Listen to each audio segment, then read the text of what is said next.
February 24th, 1978. 5 friends have a car. That works perfectly. It has a full tank of gas. They have warm clothes, but they leave the car on a remote mountain road and walk 20 miles straight into a freezing, deadly forest where they had no reason to be. 4 of them would be found dead in a way that makes 0 sense. And the 5th would leave behind a mystery that still haunts America.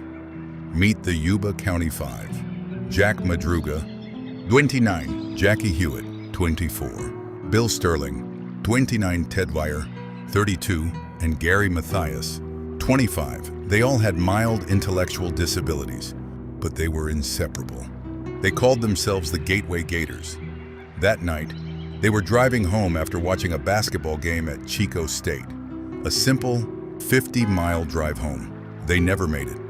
Their car was found 3 days later, but not on the way home. It was 70 miles in the opposite direction, on a high mountain forest road, at 4,400 feet elevation. The road was covered in snow. The car was stuck, but it wasn't broken. The keys were still there.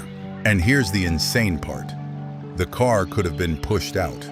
It was in perfect condition, so why did they abandon it? And why walk into the forest, higher into the mountains, instead of down towards the town? Months passed.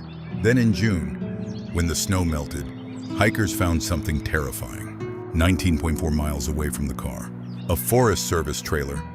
Inside, on a bed, was the body of Ted Weiher. He had lost 100 pounds.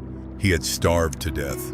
But the trailer was full of food, canned food, enough to survive for a year. There were propane tanks for heating. He had books of matches, but he never opened a single can. He never used the heater. He used propane to make a fire with a book, but never lit the heater that could have saved him. Why? Nearby, they found 2 more bodies. Bill Sterling and Jack Madruga. One had apparently died of hypothermia. Jackie Huett's bones were found 2 miles away with no shoes. And the biggest twist, one of them, Gary Mathias, the only one diagnosed with schizophrenia, was never found. Not a single bone. And Gary Mathias, the only one with a history of schizophrenia, the one his friends trusted the most, was never found. No bones, no clothes, nothing. Some say his condition caused this. Others say something in that forest made them so terrified they would rather die than go back to the car. To this day, the FBI has no answer. Was it fear? Was it psychosis? Or was it something in those mountains that we still don't understand? This is why they call it America's Dyatlov Pass.